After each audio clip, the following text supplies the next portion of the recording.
So you're good at this. I'm just nasty. That emoji where you're sticking your tongue out in an angry way. What?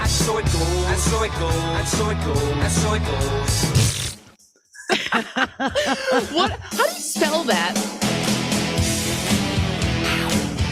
Moving Wisconsin forward, one joke at a time, this is Kristin Brey with As Goes Wisconsin. Yada, yada, yada.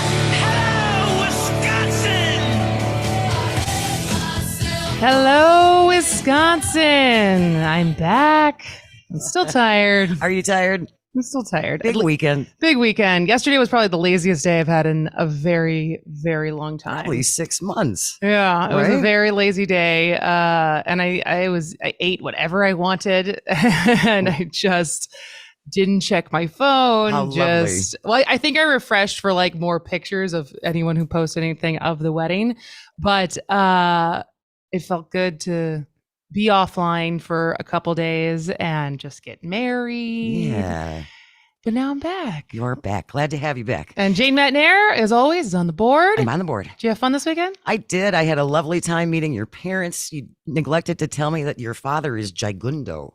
He is. He's like 7 feet tall. He's like 6'8". Yeah. Yeah. So he's pretty big. And he's also just a beanpole. He And is. So he's just straight up. Yeah, but very, very nice people. And I met your brother and I met some other people and we had a lovely time, even though we're old and we left early. Yeah, that's fine. People my age also, I was like, what time do you leave? They're like, we left at 11. We can't hang anymore. Oh, And wow. So yeah, but it was a party. So we're going to talk more about the wedding at the end of today's show. And so stick around if you're interested in hearing more details about that.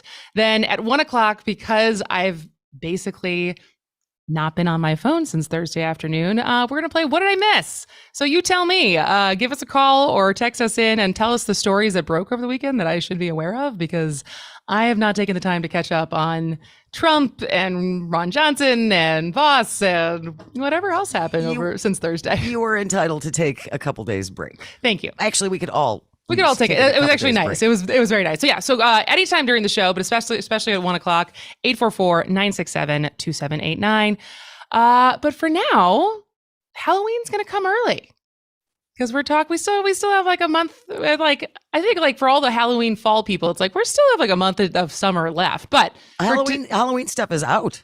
at like Walgreens and Oh stuff. yeah, and the stores All and right. stuff. Oh yeah. All right. So Halloween's coming early with our guest today, who is one of the premier experts in all things haunted Wisconsin. Her haunted historical walking tour company, Gothic Milwaukee, has won a Shepherd's Best of Award for Best Milwaukee Tour and a Gemmy Award from the Midwest Travel Writers Association.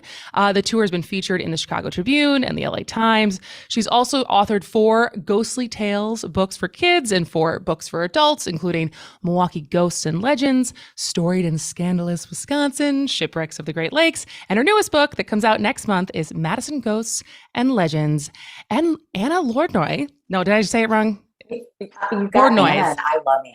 Anna Lordnoy. Thank you so much for having me. Thank you for being here. And as a person who loves Halloween, I'd like to let you know I'm already working on my first bag of candy corn. So like working on eating it? I'm halfway in. Oh my gosh. I can't judge because I really finished an extra large bag of Skittles over the weekend. So I'm not judging, but I expected nothing but congratulations, because the spooky season starts, at least for people like me, if it hasn't already, the moment Labor Day is over. Labor Day's not over yet. Well, people like so even me before that, consider- it's yeah. just like, get this 82-degree weather out of here. I want changed leaves. I want a cool wind. I want spooky decorations outside people's houses. Let's go. You and I are in the same place. You get me. All right.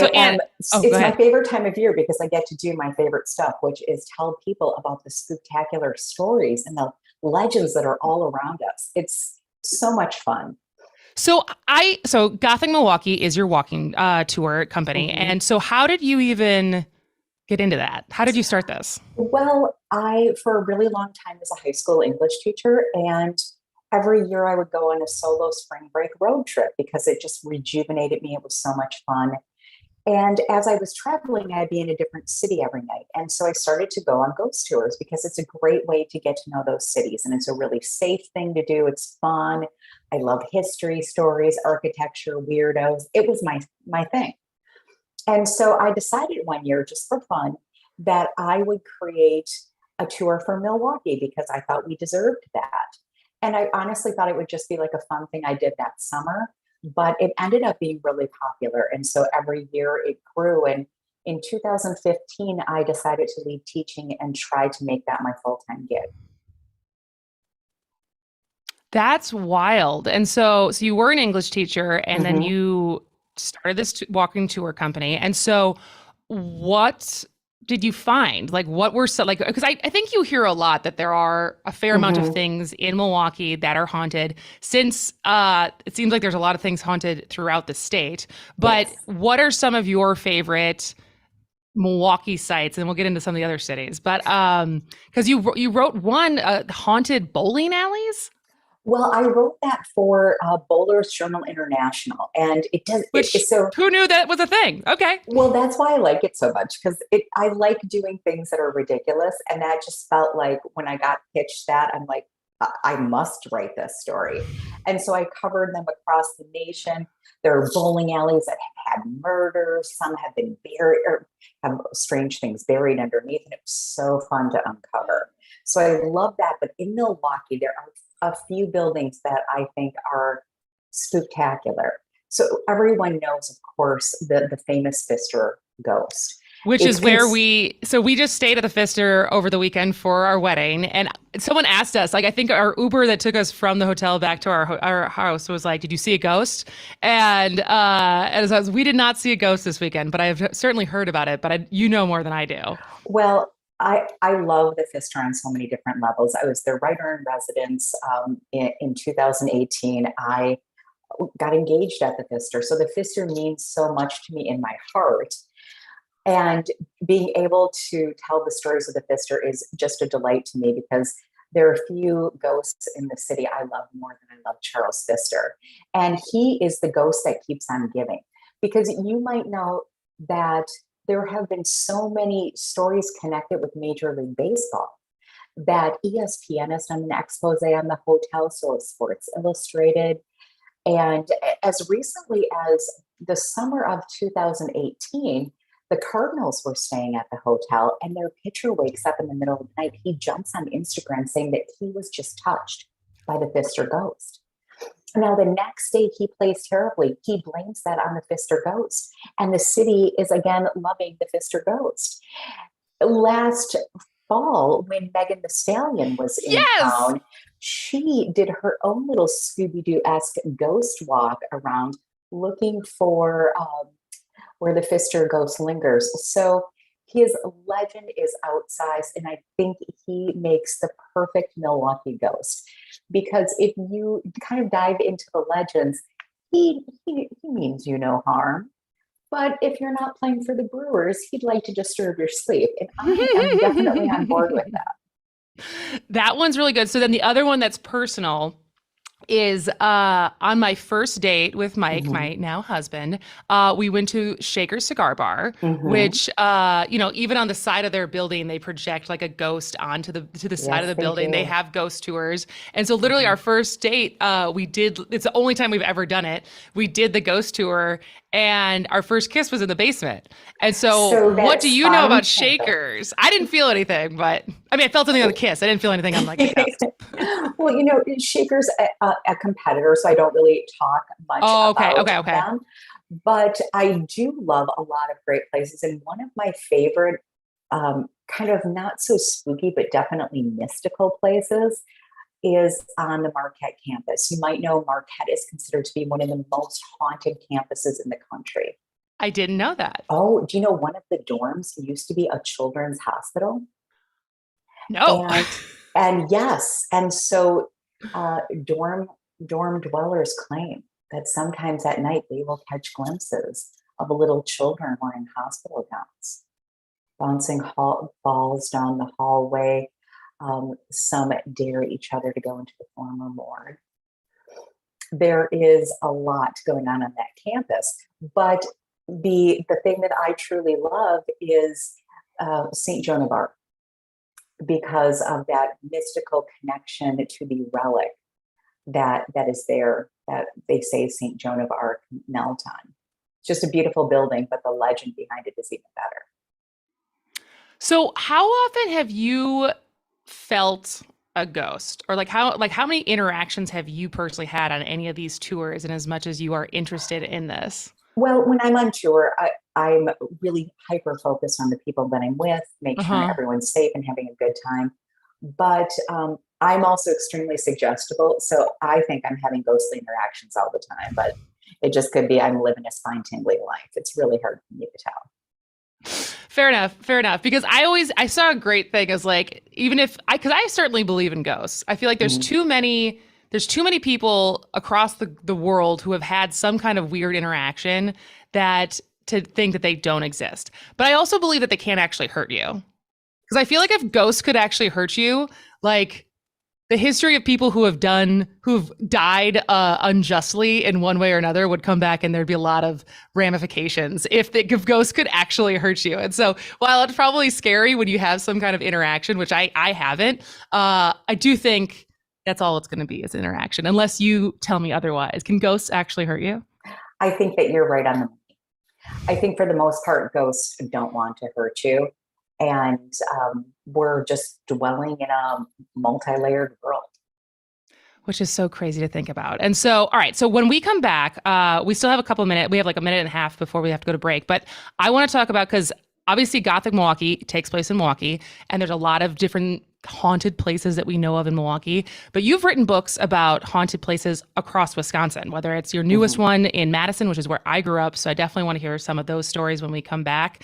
But you've also talked about, for your kids' books, Flint, Baraboo, Prescott. So certainly lots and lots to still talk about. But when we come back, we're going to talk about your new book, Madison Ghosts and Legends, which is released next month on September 5th. And we'll talk about some of your book dates that are coming up. But we are joined this half hour by Anna Lordnoy, who is the owner of Gothic Milwaukee and the author of multiple scary stories. All right, when we come back, this will still be As Goes Wisconsin with Kristin Brey.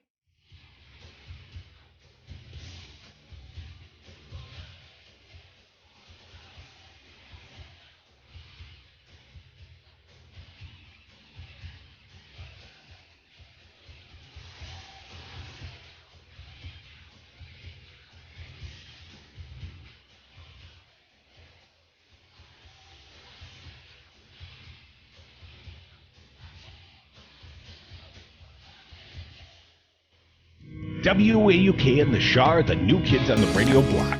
Anna, can you do me a favor and try to hold the mic closer to your mouth? Because I have a little bit of your actual mic that you're on your phone, not your AirPods.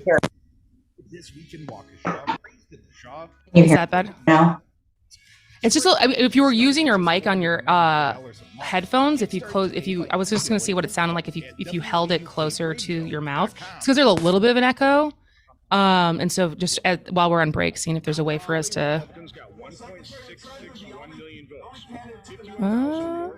So now I can't hear you at all. So go into your little microphone thing and make sure that the same. So you should be. So now you're. If you press the thing on your mic. Now I can hear you. Okay, great. Okay.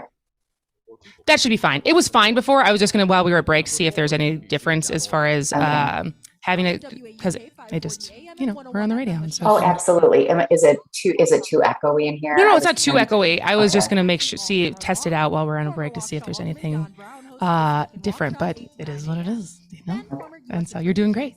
Thanks. Say your last name. Lordnoy. I think I was overcomplicating it. I've heard you say it, obviously, because of the video. Did you see that? You saw that it came out, right? Totally. I wrote a story about it for Milwaukee Startup News and forced everyone to look at it. Okay, I'm bringing you down. We got 30 seconds. That's right. I'm taking the same fun and uncomplicated approach to talking about state and local news to the airwaves. Starting July 5th, me and my friends from all parts of the state and all different backgrounds will break down the Wisconsin headlines in a way that informs, entertains, and hopefully makes you laugh. Tune in to As Goes Wisconsin with Kristin Brey, Monday through Friday from 12 p.m. to 2 on 101 FM The Shaw and WAUK 540 AM.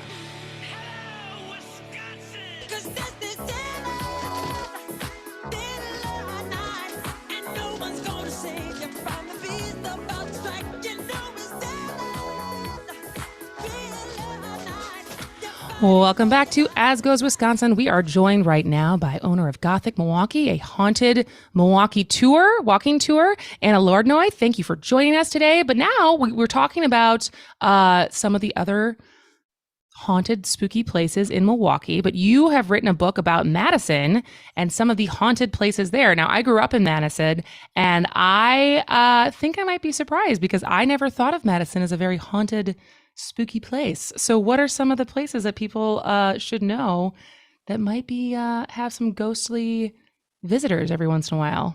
Well, if you're in Milwaukee and you're visiting Madison, it's likely you're probably going to Camp Randall. And Camp Randall is considered to be one of the most haunted sites in Madison. Really? It's true. It's called Camp Randall because it used to be a Civil War military base. Yeah. Well, after they used it for training, it was used as a prisoner of war station. And 140 Confederate soldiers died there under like really dire conditions of disease and starvation and just imagine infection. poor hygiene. Well, yeah, because I remember the on Camp Randall's right outside where the football stadium is, they have that little, like what was a little prison. And of course, to me as a kid, I thought it was like a playhouse. No, not a playhouse. Definitely prison. So those 140 soldiers are buried in their Forest Home Cemetery in a mass grave. And some say, and I don't think it's the influence of Bucky's fifth quarter, that when they have been leaving the stadium, they have encountered the ghostly spirits that still are walking in their tattered Confederate uniforms. Oh, wow. That's I know. wild. Yeah, I mean, that makes sense, but I had never heard that before. Oh. Well, another story I really love is the Capitol building, another place that most Wisconsin kids have visited at some time in their school career and might not realize that on the grounds of our state capitol, one of the first capitals, there was a murder on the floor of the legislature. So these two politicians were really going at it on the floor. They call for a break. They don't cool off. Instead, they rush to each other, get into each other's faces, vining, slaps, arm, pulls a gun and shoots them. He drops dead on the floor, bleeding on the floor of the Capitol, and eventually dies. Now, if you're thinking, well, surely this woman is making this story up, you can see the bloody bullet hole vest at the Wisconsin Historical Society. Oh, my gosh. And so they say those angry spirits of that man still roam the grounds. And then, of course, that the south wing of one of the versions of the Capitol collapsed, killing 5 men in a brutal way. They're buried under slabs of rock, splintered wood. Terrible. And they say their spirits still linger there too. Oh my gosh. Oh, well, and what about the lake monsters? There's lake monsters? So that our Lake Michigan, people believe, has a vortex in it that's similar to the Bermuda Triangle. Yes. And so I was very excited when I dove into my research to find that lakes also hold mystery in Madison. And in the chain of lakes, there have often been sightings of a serpent-like creature. Could it be a strange fish? Could it be the remains of a dinosaur? No one knows. But there are lots of legends and lots of sightings of it. So I love that. But probably my favorite Dane County ghostly tale is the story of Spring Green. All right. So Frank Lloyd Wright, of course, creates Taliesin for his mistress, and they are kind of living this microcosm of love. He goes out of town to do some business, and inexplicably there is a massacre on his grounds. Their caretaker not only kills his mistress and her 2 children with a hatchet, but then it begins to burn the place down with gasoline, and people are trapped inside because that home was also his architecture school. And so the people who are inside, the flames are trying to get out, and there that man is with a hatchet hacking at them as they're trying to get out. death and destruction. And then Frank Lloyd Wright comes back to this devastation, and he decides that he's going to rebuild the house exactly the same way that it was and move another woman in. But no, peace does not follow him, because one night in the bedroom that he shared with his first mistress, who he created this whole house, lightning strikes it and starts the home on fire again. Then his third try at building it, and we now have another woman in there, and she, a very jealous woman. Frank Lloyd Wright had always planned on being buried next to the mistress that he created this home for. But his third wife or woman did not do that. She buried him far away. And they say his first mistress, Mama, still roams those grounds that she was murdered on. And the little cottage on the grounds where they took the woman and her children that were hacked to death, they say a lot of supernatural things happen. Shades will fly up on their own, lights will dim and flicker, just letting people know she's still there. Oh my gosh. All right. Well, we only have 2 minutes left, so I want to definitely hear more about the book release and where people can get the book, see you in person. Yeah, it's spooky season, so I'll be pretty much everywhere. But Boswell Books, September 8th on Thursday, we'll be doing a reading. It's totally free. If you liked these stories and want to hear more, come and hear me tell more Madison stories and meet me in person. It'd be really fun to see you. Absolutely. And where can you find Gothic Milwaukee? At gothicmilwaukee.com. Easy peasy. All right, Anna Lardno, thank you so much for coming on the air. Well, thank you for getting spooky with me. Yes, I can't wait to go on the tour. That should be, now that my life's a little bit easier, maybe we'll make that happen this fall. So thank you so much. That's gothicmilwaukee.com. And we'll see you next time. Have a great day. Spectacular fall, friends. We'll see you after the break. Bye-bye.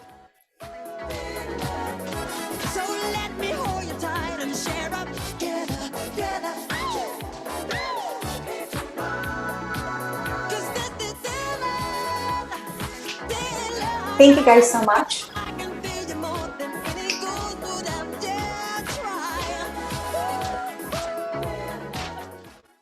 A progressive voice from Manitowoc to Janesville. WAUK 540 AM. Always streaming at WAUKradio.com. Conservative talk radio, they don't want to hear your opinion. They want to give you your opinion. They've done a good job. There's a way out. You can escape. Just turn on 540 AM WAUK, 8 a.m. to 11 a.m. There we go. Monday through Friday. And we can help you get out. Can you all hear Hi, me? JP. There we go. Hello, how are you? Oh, I'm good. How are you? I'm well. All right, say your last name for me. Dare Bogo C. Yan. Bogosian. Bogosian. Dare Bogosian. Perfect. Okay, not Gian. All right. Dare Bogosian. Perfect. All right. And it seemed phonetic, but I just needed you to hear. I needed to hear it from you. No, yeah, absolutely. I like your background picture. Yeah, I'm at my day job, and it's just a white brick wall behind me. So I was like, I should make something a little bit more dynamic than that. So, well, we have yet to finish soundproofing our room, so we have half of our soundproof. So I know exactly how it looks. Great. Well, we'll have fun. So this next first segment, when we start, will be about 15 minutes. We'll come back at 12:32 or 33, and we go until about 12:48. Then we'll have a 2-minute break, and then we'll bring you back to finish up any other conversations we didn't finish in the first 15 minutes. That's about, I may not keep you for the whole 8 minutes, but it's about 7 to 8 minutes. So yeah. So we'll talk about the show. We'll talk about the Armenian Queer Library, talk bigger picture if we want, but yeah, we'll have fun. yeah, thank you for sharing that article. Yeah, no, isn't that, yeah, I thought that was really good. So yeah, all right, well, we have a couple minutes, but we'll talk to you when we're live. Okay. I'm Julie Walker. Florida Governor Ron DeSantis will learn the identity of his general election opponent. The Democratic primary has former Governor Charlie Crist running against Agriculture Commissioner Nikki Fried. I'm Ed Donahue. We tried Dynovite for gut health and immune support, and after a couple of weeks, our little Gizmo was acting like a puppy again. His coat was shinier, he had a lot less scratching and shedding, and he seemed like his happy old self. My dog smelled and scratched constantly. We bathed and sprayed her, took her to the vet, but no results. Now, a little Dynovite in her food helps Bella keep her beautiful coat with no scratching or smell. Get 10% off your next order of Dynovite nutritional supplements for dogs at Dynovite.com. Happier, healthier with every bite. Over 1 million pets helped with Dynovite. If you're 19 or older with certain underlying medical conditions such as asthma or diabetes, you can get vaccinated against pneumococcal pneumonia, a potentially serious bacterial lung disease that can disrupt your life for weeks. If you're 65 or older, it is also recommended you get vaccinated against pneumococcal pneumonia. No matter the season, talk to your doctor about vaccination today and learn more at lung.org/protect yourself. A message from the American Lung Association in collaboration with Pfizer. Furnished by the American Lung Association. For Civic Media, I'm Jane Matnair with your headlines. Beginning in the fall of 2023, the UW system will implement the Wisconsin Tuition Promise. That covers the tuition at any of 12 universities within the system for in-state students coming from families that make $62,000 a year or less. The program modeled off of UW-Madison's Bucky's Tuition Promise. The new president of the system, Jay Rothman, says roughly 8,000 students will be eligible, with an initial price tag for the first year estimated around $14 million. The UW system is covering the cost for the pilot year and plans to request future funding for the program from the Republican-led Wisconsin legislature. In past budgets, Governor Evers had requested funding for a similar program, but it had been stripped out of the budget by GOP lawmakers. Mostly sunny today with a high 81, clear tonight, low 58. You're listening to The Shaw, 101 FM, WAUK 540 AM. Last night a DJ saved my life. Last night a DJ saved my life, yeah. 'Cause I was sitting there bored to death, and then just one... Welcome back to As Goes Wisconsin. So our next guest, not Wisconsin, but Minnesota. So Midwest love as far as our regional friends that are doing good things across the Midwest. He is the founder of the Queer Armenian Library and host of the new podcast, This Queer Book Saved My Life. That's the bumper music. JP Dare Bogosian, thank you for coming on the show. I'm so excited to talk to you. Thank you for having me. And I do spend sound quality. Oh, I know. Thank you. Podcaster, got to have a good mic. But I do spend every weekend in Wisconsin, actually, in the Shell Lake, Spooner, Cumberland area. So that's amazing. My aunt and uncle who live in just outside of Minneapolis, they have a cabin in Danbury, which is right around Spooner. I think we're really close to Spooner. Yeah, it's beautiful over there. The bugs are big, but it is very beautiful. So you go every weekend? More bears than bugs right now. So have you had a bear encounter? This year we had 15. You saw 15 bears this summer? Yeah, and last year just we like had hanging about out. 20. Oh yeah, we get moms that come by with cubs and yearlings. It's adorable. I love it. I want to go out and pet them, but I'm not allowed to. So, but I lose my mind. I lose my mind when I see them because they're tiny little cubs and they look so cute and I want to pet them. But have you guys ever had any like close, like dangerous encounters, or was it always just from afar and there they are, they're doing their thing, we're doing our thing? Yeah, they do their thing. I mean, we have bird feeders, so, and they're kind of close to the house. So they kind of get close. And we had one bear who I named Waffles. And Waffles loved a suet feeder or wanted to have a suet feeder. And he actually listened to me. He'd go for the suet feeder and I'd come out onto the screen porch and say, Waffles, no. And he'd look back at me and he'd look up at the suet feeder and I'd be like, Waffles, no. And then he just kind of looked down all dejected and walk away. Oh my God. I loved him. He's moved on. He didn't show up this year. So I hope he is healthy and well wherever he's choosing to make his home. Well, that is wildlife stories I was not expecting to start with, but that's incredible. All right, well, pivot into what we were going to talk about today. So you've spent a career, it sounds like, in diversity and inclusion and education training, but only recently started this podcast, which I feel like, from what I understand of how you're approaching this podcast, take out any, like, whatever identity kind of pocket that you could fall into, whether it be a disability or being queer or all these different things. There's so often, whether it's a movie or a book or some piece of art that makes us feel seen, and especially groups of people that so often do not feel seen, right? And so the premise of this podcast I absolutely love, but I'm gonna let you explain it because it's your show. Right. So having worked in at least the past decade in diversity, equity, and inclusion, necessary work, and I work in the Twin Cities, and so we were ground zero after George Floyd's murder, and we had things beyond that, prior to that, right, as well. And I do enjoy doing the work, but it can take a toll, right, when you're looking at the data day in and day out, and you see the systemic discrimination and oppression that's happening. And so I was like, I need to do something with my community, and I love books, and I had a broadcasting background, and I want something life-giving, and I'm obsessed with books. So, hey, a podcast, maybe that makes sense.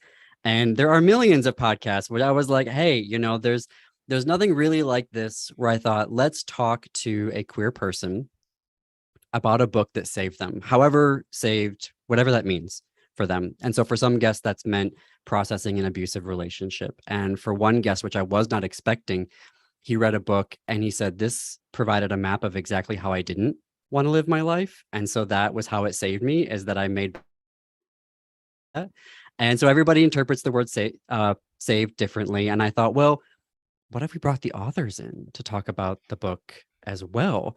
And so that has led to some really amazing conversations with the authors about what they hoped for the book, where they're at, like the reflections on it right now, the history, what's happened since they published it, what they were thinking about, how they were changing or not changing when they were writing the book. And so it really has been very gratifying this first season. So we launched in June 21, and then our last episode, season finale, was today. And we will pick up again, already hard at work, on October 4th will be our season 2 premiere. And I don't want to say the name, but I will say that the author is a gold medal winning Olympian. So subscribe now and you'll see who it is, or hear who it is rather, on October 4th. I'm trying to rack my brain right now of who it could be, but that is very exciting. Do you know, Jane? I have a guess. Who's Megan Rapinoe? No, but excellent guess. By process she of write a book? elimination, I think that you could eventually get to the person. We could probably get there. Or I could Google it, but we won't, because we have more of a conversation to have. So because what I love, and I'm sure, I want to hear more about some of the stories of the interactions that you've had on the show so far, because as someone who creates stuff and puts it into the world, very few things make me feel better than when someone takes time to reach out and say the work I've done, whether it's the videos or this radio show or whatever, how much it means to them, and how they, I'm getting to do what I love, which is great. But the fact that it actually means something means even more. Right. And so coming full circle with someone who is literally coming on a public forum to say how much a piece of work meant to them and how it literally saved their life, and then to be able to have an actual conversation with the author who did that for them, but also have the author to be able to feel that kind of how much their work was valued, that's what I think is so special about these conversations. So if you can share and as a teaser to get people to go listen to the actual podcast, what were some of those interactions like when the authors met the guest? The first one that comes to mind, there'll be a few, but the first one that comes to mind is a guest that we had, Ellie Krug, who is a lawyer. She's a trans woman. She was the first trans lawyer to argue a case before the Iowa Supreme Court, lives in the Twin Cities now, does a lot of work around diversity, equity, and inclusion. And the book that she said saved her life was She's Not There, by Jennifer Finney Boylan. And Jenny she writes for the New York Times now. Her book, She's Not There, was the first best-selling book by a trans author in the United States. And when they got into a conversation, and I didn't realize this until we got into the interview, for Ellie, the book actually helped her pivot to say, I am trans and I'm going to go through gender affirmation. And the book, even how Jenny like related the transition process. And right, transition is a process, right, in and of itself. Like not everybody pursues surgery or medical transition. Some people do it right through voice work and presentation. And for Ellie, when she saw how Jenny laid it out and how she went through these different steps, it gave Ellie what she needed to move forward. And the thought that she ultimately expressed, which I loved, is that Ellie said, you know, your book helped me pivot. And because of that, I was able to save my life. And that blew me away. And there's times when I kind of want to turn off my camera and be like, I'm tearing up. But that was a really lovely moment. The first our series premiere was with Nancy Agabian, who is a writer in her own right, and she's queer and Armenian, right, like me. And she was talking about In the Dream House with Carmen Maria Machado. And for Nancy, she had been trying to find ways of processing this queer abusive relationship that she had in the past. And that's exactly what Carmen's memoir is about, is trying to find a way of talking about this, because there are very, very few queer memoirs that talk about abuse in relationships, because as I've learned and talking to other authors, they don't want to betray the community. They see it as a betrayal, right? That we want to honor the relationships and hold up the relationships and say they're amazing. But then folks are like, if something goes wrong, don't talk about it, right? And so Carmen really broke the stigma in that in her amazing memoir. I really recommend it. And I'm not just saying that because I'm the host of a podcast. Like, it is amazing, genuinely. And for Nancy, it kind of helped her process and think through and have language to describe it and to feel, I don't want to say brave, because everyone's brave, right, when they're a marginalized community, but it gave her the tools to talk about what had happened to her, right? And so I'm really looking forward. She chose to write about the relationship in an autobiographical novel as opposed to a memoir. That gave her the space, right, to talk about it. But even them talking about, what did they choose? Like, why Carmen chose a memoir to tell her story versus why Nancy chose an autobiographical novel to find the space to be able to honor the truths of their story. That was fascinating. I loved the story with Gary Nygaard, the book by James Baldwin, Giovanni's Room, and how he read it. And he thought, he had a list of books actually that he got out of a magazine just to find something in a bookstore. And he went to a B. Dalton's in the Twin Cities to see if any of those books were there. And he found Giovanni's Room and he read it immediately, like devoured it in 2 days, and really came to be sad about the characters' journeys. And when he finished it, he really said, I don't want to have a life like this. And so he started making different choices. And there was even a point in his life where he joined the seminary. And as he was going through the seminary, you could see how the choices he was making and responding to this very homophobic arena, how he was applying what he had learned in Giovanni's Room and what he experienced, and said, I'm not going to do this. And he said, I want to be true to myself. I want to have relationships. I want to have positive friendships and relationships in the queer community and as a gay man. And so he left the seminary. And it was just really inspiring to hear that story. And I know like everyone's going to use words like inspiring and heartwarming. And I do hope that people take that away, right, from these episodes. But I also hope that folks will read the books in and of themselves to say, this was a life-saving book in some regard. And I want to hear that story and learn and connect more with my community. And I hope also that folks will recommend the books to other folks. Like if someone hears about on the podcast In the Dream House by Carmen Maria Machado and knows that someone is dealing with an abusive relationship, that they could hand that book off to them to help them and to support them. Absolutely. We're talking to JP Darabagosian, who is the host of this queer book, Save My Life, a new podcast, and is also the founder of the Queer Armenian Library. Now, what is the Queer Armenian Library? Besides, it sounds like it could be self-explanatory, but how would you describe what it is? So the Queer Armenian Library is the world's first library online devoted to work by, written, and for queer Armenians. And you don't actually get a copy of the book there, but you go there and actually it's not just books. You have art and film and TV, and there's I don't think there's a video game on there. I'm blanking on what exactly it is right now. That's terrible as the founder. But you can go there and you can find out about the book. You find out a little bit about the author. You get a little snippet of whatever you're looking at, whether it's the film or the book.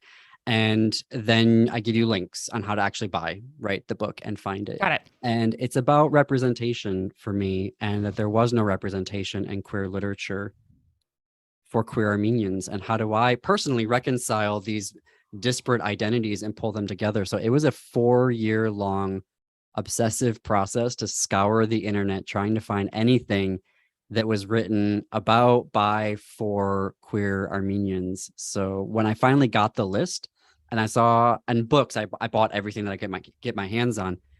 When I looked at it, I thought, I can't just keep this to myself. And so I thought, well, I should publish this online so that nobody else has to do a 4-year journey to find themselves represented in film and literature and TV. And then, of course, me being me, I couldn't just publish a list of titles on a website and make things simple. So I made a whole design website. I'm like, it's got to look pretty and there's got to be information. And when you go to a page, you got to see is there a YouTube video or an interview with the author? I made it a thing. So made it a thing. All right. Well, we are talking to JP Derbogosian, and he is the founder of the Queer Armenian Library and the host of the podcast, This Queer Book Saved a Life. And when we come back, we're going to talk more about the podcast, and we're going to talk more about your work as a diversity, equity, inclusion educator and speaker. And I actually have a question that I would love, a personal question that happened to me over the weekend that I would love, as an educator, your opinion on. So stick around. This is As Goes Wisconsin with Kristin Brey. My car didn't get very far, no. Before I had you on my mind, why be so unkind? You've got your women all around this town. Black Shirt Football is now on the radio. Every Friday night, WAUK 540 AM and 101 FM The Shaw will be broadcasting Waukesha South football games live. Cheer on the Black Shirts as they do battle with the toughest conference in the state. Pre-game for Waukesha South football starts at 6:30 every Friday with Downtown Donnie Brown and Johnny Watermelon. Only on WAUK 540 AM and 101 FM The Shaw. Waukesha South football, go Black Shirts. If you think you need a home inspection, you probably do. Hi, I'm Todd Osborne of Orion Inspections. And buyers, sellers, and even flippers, I'm talking to you. Knowledge is power when it comes to real estate transactions. You'll get an image-packed, searchable, digital, printable report of the condition of the house, things to keep an eye on, any safety issues or defects, and the knowledge to make smart, informed decisions. Your instinct is telling you to get an inspection, and instincts are usually right. Learn more or schedule today at orioninspections.com. Hi, everyone. Listen to my show, The Matt McNeil Show, weekday afternoons at 3 p.m. on the Shaw 101. 1 hour every weekday where we'll talk all sorts of things like politics, especially with what's going on this election season, plus a lot of other things, too. Parenting, the arts, religion, music, beer. If it matters to Wisconsin and Minnesota, we'll talk about it. Phone calls are welcome at 952-946-6205 for 1 hour each day. Come see the train chimp, The Matt McNeil Show with the aggressive progressive Matt McNeil, 3 p.m. weekday afternoons right here on the Shaw 101. The Devil's Advocates. Now, we've met Ted Cruz more than once. Once in yes, he has Dean, very Wisconsin, slippery hands. and once in Ishawaka, Indiana. He was so desperate. He literally walked into this diner with families eating and shook every single person's hand, whether they wanted him to or not. And some of the kids are like, "What, Bobby?" He was invading lots of bubbles. Mommy, make the greasy man go away. I can smell the desperation, Mommy.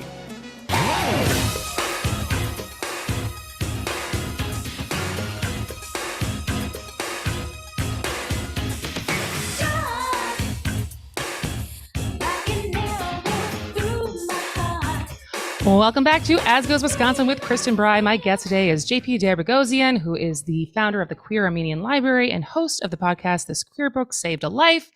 Is it save my life or saved a life? My life. My life. Sorry, I wrote it down wrong. So I would love to know a little bit more about how you got into, because you're a speaker, you're an educator around diversity, equity, and inclusion. And so that obviously a passion for this was what inspired doing the library. It's inspired what obviously is doing the podcast. But How did you fall into it? And like, how did you find yourself in this line of work? I think I was always doing this work. I just didn't realize I was doing the work, and I thought, well, maybe I should start getting paid for it. I was actually working in higher education. Well, I still work in higher education, but I was working in student life departments and cultural programming for diverse student populations. And from that, it just sort of naturally progressed from there because I wanted to start dealing with policy work to help my students, because I was looking at policy work and then seeing the impact of it in my office on a daily basis with my students. And so I thought, well, if I want to start dealing with structures and dealing with systems, then I need to move more into those, chief diversity officer type roles. And so that's how my career morphed at that time into taking on more of those leadership roles. And then I have a theater background on top of a broadcast journalism background. So I love getting in front of people and talking, as you can probably tell. So that led into the speaking work and the more of the presentation type style work, right, as well. Well, same, except as far as the theater background and let me just talk for a living. But, as of right now, I think more so than I feel like in my lifetime, it feels like we had in last 15 years, it was this huge time of growth and attainment of rights in the queer for LGBTQ plus. And then really in the last year and a half, it's felt like a lot more backlash. Luckily, I mean, you live in a pretty blue state. We live in a very purple state where we have a Democratic governor who has blocked some of these bills that would have been really harmful, but we see the national headlines in places like Texas and Florida. And so it's interesting because I think I've often, especially with the theater background and stuff, felt very comfortable and like open-minded to trying to talk about queer issues. Obviously, I'm not queer, but like having lots of friends and believing me when they tell me their stories. And I had an experience over the weekend that I would love because I don't think I'm probably the only one who has an experience like this, where I found myself flat-footed in being able to answer a question, and something that because I feel like it's something that I just take for granted, that I understand its importance, but I've never had to verbalize. And so I'm not going to say who it was, but someone asked me over the weekend, like, so what's the deal with pronouns?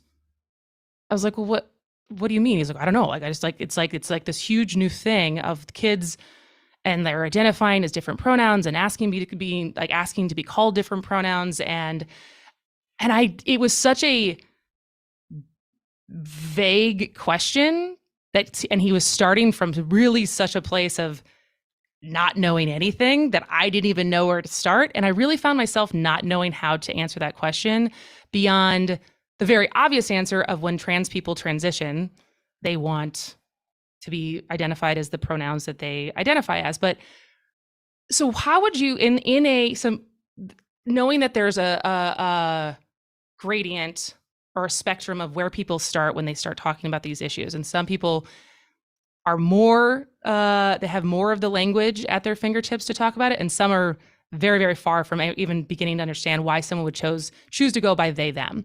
So in the short time that we have, I know it's a very big question, but as someone who has talked about this, like how do you kind of, in a succinct way, remind people why that's important? Pronouns are about affirming a person's gender identity, and also recognizing that gender is made up of more than just our genitals, that gender is made up in terms of how we present to the world, present meaning how we dress, how we style our hair, how we communicate. Then there's how we our internal sense of how we understand ourselves to be. There's gender related to anatomy, but it's not the only part of what gender is. And then gender also related to what we do, right, in the world. And what I mean by that is, like, you can see like educators, nurses, HR folks tend to be gendered as female, those roles, right, where we have other professions that are gendered more, like doctors and lawyers tend to be like gendered male. We assume that, guys will go into those roles, guys in quotation marks. So we don't want to assume when we're looking at somebody that they could be in transition, they could be going through a gender affirmation process, but we'd also, there could be a variety of things that are going on. Like today, I'm presenting very masked today. But tomorrow I may not be presenting very masked, right? And so when you see someone like that, how do you want to affirm how they are identifying their gender identity? And so it's recognizing when you're asked someone's pronouns is that gender is very complex. It is not something that is just based off of presentation or how you see somebody, that you want to understand and get to a sense of how do they internally identify their gender? How are they presenting their gender? And that, I guess, in a nutshell, would be how I would describe the necessity of asking for somebody's pronouns. And I would also say that they are not preferred. I think the field is also getting away from preferred pronouns, preferred name. It's not my preference to be called JP. It's not my preference to have folks use he, they pronouns for me. Like, that is, I'm telling you, those are my pronouns. Like, I don't want to make it seem like you have if it's optional, like if you want to use those, it's my preference that you do, but you don't have to, right? No, they are my personal gender pronouns. They are my personal name. So. And I think that's a really good equivalence to draw, is like, this is my name, and there are those people, do you prefer Michael or Mike, that are going to say, I don't care. Mm-hmm. But there's certainly people who are going to be like, no, you call me Michael. In the same way that because words matter, right? And I think even in that, saying preferred or not preferred changes the structure of the sentence, and then thus its intention. And so thank you for that. I am going to go back and record that and just play it for this person, since you said it better than I could say it. And so with the time that we have left, where can people find the podcast? Where can people find the Queer Armenian Library? And where can people find you? So you can find the podcast wherever you listen to podcasts. So go to Apple Podcasts, Spotify, Google Podcasts, iHeart, et cetera, et cetera. You can alternatively go to thisqueerbook.com, where you can find all of the episodes. You can play them on our website. We also have transcriptions because we want to make the episodes accessible. So we put all of those on the website as well. The Queer Armenian Library is at queerarmenianlibrary.com. We are at Read the QAL on Twitter and Instagram for our handles for the library. And we're at This Queer Book for Twitter and Instagram. And we have a Facebook page. You can search for This Queer Book, Save My Life on Facebook. And then I'm just at JP Derbogosian on Twitter and Instagram if you want to check that out. Amazing. Well, thank you so much for joining us today. I can't wait for the next second season. JP Derbogosian, thank you for joining us today. Thank you for having me. This has been great. I'm sure we'll bring you back. Oh, I'd love it. All right, stick around. This is As Goes Wisconsin.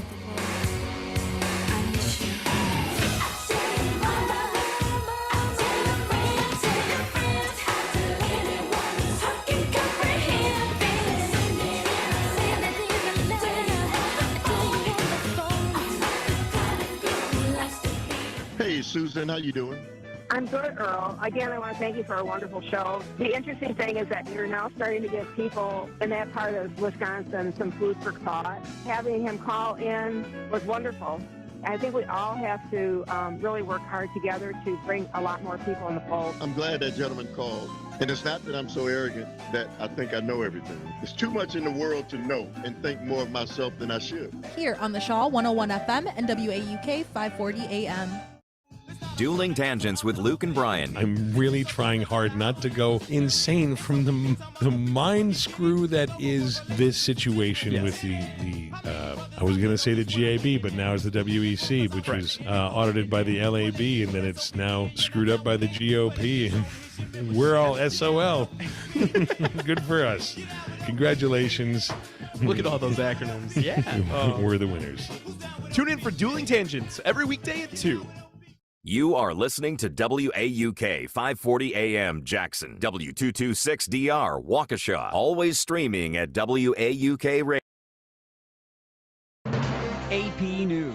I'm Ed Donahue. A jury in Michigan convicted 2 men for plotting to kidnap the Democratic governor over her coronavirus restrictions. The AP's Julie Walker has the story. Barry Croft Jr. and Adam Fox were also found guilty of conspiring to obtain a weapon of mass destruction, a bomb to blow up a bridge and hold off police while kidnapping Governor Gretchen Whitmer from her vacation home. The governor said the verdict sends a strong message, but at the same time, we must also take a hard look at the status of our politics. Plots against public officials and threats to the FBI are a disturbing extension of radicalized domestic terrorism. It was the second trial for the pair after a jury in April couldn't reach a unanimous verdict. During that trial, 2 other men were acquitted, 2 were found guilty. I'm Julie Walker. Sources tell the AP U.S. officials will announce an additional roughly $3 billion in aid to train and equip Ukrainian forces for the fight for the long term against Russia. In Texas, what happened yesterday is the second worst rainstorm and flooding in Dallas since 1932, and the second worst on record. Governor Greg Abbott says people in Dallas went through a challenge. There's been only one reported death, and that unfortunate death occurred in Mesquite. Federal officials have declared a drought-related disaster in Rhode Island, while New England's second-largest city, Worcester, Massachusetts, is restricting outdoor water use as the drought in the Northeast worsens. Pfizer says its coronavirus vaccine was 73% effective in protecting children younger than 5 as Omicron spread in the spring. State and federal agencies are investigating an unknown illness that has sickened dogs in northern Michigan and killed at least 30 canines in one county after they exhibited signs of parvo-like illness. This is AP News. We tried Dynovite for gut health and immune support, and after a couple of weeks, our little Gizmo was acting like a puppy again. His coat was shinier, he had a lot less scratching and shedding, and he seemed like his happy old self. My dog smelled and scratched constantly. We bathed and sprayed her, took her to the vet, but no results. Now, a little Dynovite in her food helps Bella keep her beautiful coat with no scratching or smell. Get 10% off your next order of Dynovite nutritional supplements for dogs at Dynovite.com. Happier, healthier with every bite. Over 1 million pets helped with Dynovite. If you're 19 or older with certain underlying medical conditions such as asthma or diabetes, you can get vaccinated against pneumococcal pneumonia, a potentially serious bacterial lung disease that can disrupt your life for weeks. If you're 65 or older, it is also recommended you get vaccinated against pneumococcal pneumonia. No matter the season, talk to your doctor about vaccination today and learn more at lung.org/protect yourself. A message from the American Lung Association in collaboration with Pfizer. Furnished by the American Lung Association. The Shaw 101 FM, your fix for progressive talk. From Butler to Wind Lake. Always streaming at WAUKradio.com. Black Shirt Football is now on the radio. Every Friday night, WAUK 540 AM and 101 FM The Shaw will be broadcasting Waukesha South football games live. Cheer on the Black Shirts as they do battle with the toughest conference in the state. Pre-game for Waukesha South football starts at 6:30 every Friday with downtown Donnie Brown and Johnny Watermelon. Only on WAUK 540 AM and 101 FM The Shaw. Waukesha South football. Go Black Shirts. Dueling Tangents with Luke and Brian. I'm really trying hard not to go insane from the mind screw that is this situation with the I was going to say the GAB, but now it's the WEC, which was audited Can by you hear the me now? LAB, and then it's now screwed up by the GOP. We're all SOL. Good for us. Congratulations. Look at all those acronyms. Yeah. We're the winners. Tune in for Dueling Tangents every weekday at 2. Douglas LaFollette. We get any Welcome back texts to or calls Devil's in? Advocates Radio Show. Good to be All here, right. Mike. We got one text. Across the All right, one text. and most every I wonder if it's the Madison folks that are much more call friendly. Because Luke, you get a fair amount of calls in your show. Yeah. I also don't do a very good job of reminding people that they can call or asking good questions to get people's opinions. So I'm more. Brian and I were also like known entities as producers and everything, like before we started a show. So like it's not necessarily the best indicator, I think, for a new show. Pat's also like, Or Civic Media. what do I I'm do to Jane get Matt here with your callers? headlines. so he's doing the same thing for his show. Yeah. About what care I mean, I care less. I shouldn't say this. I like getting callers, but it's like I plan such a packed show. Yeah. That it's like the unknown of whether or not callers are going to come is more of like, well, do I ask for callers and then they call, but we've moved on and stuff like that. So See, I'm the opposite. I plan nothing for my show and just expect the callers to take me as far as they can get me. that's really funny. So let's catch you up with what you missed. Congratulations, by the way. Thank you. I'm tired. When's yours? Literally a year from the day before yours. So the same Saturday, just the 19th August next year. 19th of next year. Okay, we got 20 seconds. All right. Sounds good. Live programming for WAUK Radio 540 AM and 101 FM is produced right in the Shaw in beautiful downtown Waukesha, Wisconsin. The Shaw 101 FM, WAUK 540 AM, Wisconsin's home for rational talk radio. So what did I miss? What did I miss? Virginia, my home sweet home, I want to give you a kiss. Welcome back to As Goes Wisconsin with Kristin, Brey. So I'm usually always on my phone in one way or another between Instagram and Twitter and notifications from different news sources. Like I consume arguably maybe too much information as far as my mental health at least. And so when I signed, especially since starting the radio show, right? It was like, oh, we got to find things to talk about for 2 hours a day. So Thursday, after Mike and I left the show to go get married, I basically stopped paying attention and was just focused on the wedding. And then yesterday I had like the laziest day ever. And I still was like, we got 2 guests tomorrow. I got, maybe we don't have a ton of topics to figure out. And I have no idea in our political climate what happened. And so joining us between Jane and fellow radio host who has a show come on right after mine, Dueling Tangents with Luke and Brian, Luke Mathers is here to tell me what I missed. Yeah, so congratulations, by the way, from this weekend. It's really nice to unplug, isn't it? Like when you get the opportunity, it's therapeutic, but I'm sure that this weekend of wedding stuff was probably pretty busy for you as well. So you probably didn't get to unplug like it wasn't, like you said, you're tired. Yeah, it's not like we were like camping or like where it's like we're doing other stuff but it was just, I wasn't consumed with, oh God, the world and the state that we're in. So what are the last things that you remember before you kind of shut down the news worlds on Thursday when you left? I feel like, was it Thursday when the Marquette poll came out? Wednesday afternoon. Okay, so I didn't even pay attention to that. And so did not pay attention to what the Marquette poll said. I did see, so I feel like there's some stuff that happened with the Marquette poll. And then there was also Tim Michaels already saying something in response to what the Marquette poll had to say. Yep. So Tim Michaels, we queued up Drake for that one because he was very in his feelings because he felt like he was leading in the polling despite the fact that the Marquette University Law School poll, and then the following day, on that Thursday, Fox News decided to release a poll that also showed Tony Evers was winning and Mandela Barnes had a lead over incumbent U.S. Senator Ron Johnson. And so Tim Michaels was in his feelings. So that was kind of the theme, I believe, of Thursday or Friday. I forget the day that was, but it was kind of in this window we're catching up on. So let's stay kind of in that lane. I guess the governor's race and the Senate race. The election's coming up this November. We've got new ads from both of the candidates in the U.S. Senate race. Ron Johnson released a new campaign ad, essentially very dark tones. Like it's an extremely dark political ad. Okay. And it's got dark-skinned people in it. It's got the Squad. So it's tying Mandela Barnes to the Squad, the Congress members in the U.S. House of Representatives, and saying things like defund the police. But it's all of the Squad members saying that.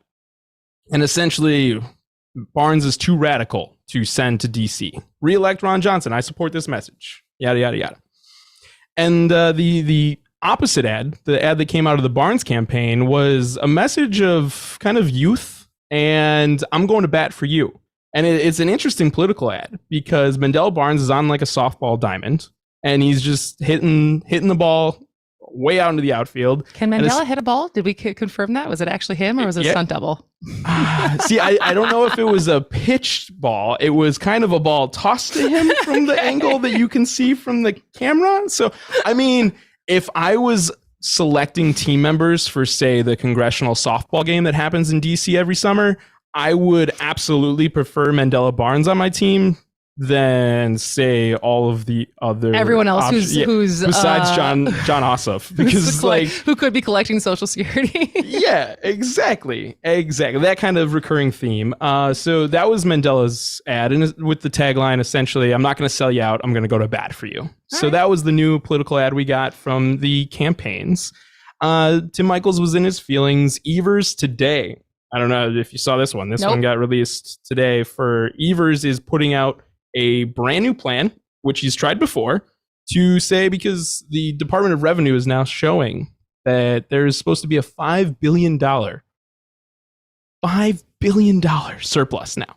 So the $3.8 billion surplus that Wisconsin ended last year on, that Republicans in the Wisconsin legislature are kind of just sitting on, that is going to increase to $5 billion. And so Evers has a new plan giving middle class working family tax cuts and investing in things like capping insulin and a variety of different things that we're going to dive into on Dueling Tangents. I don't have them all prepped yet in front of me. So stay tuned after this show. Tuned. So 2 to 3, you'll get more information. Yes. So Brian and I are going to have some fun with that one today because there's a new plan. It's unfortunately unlikely that it's going to see a lot of traction on it just because the Republican legislature has shown they're in a 10-month paid vacation, that they are not going to do a whole lot of legislation between now and January.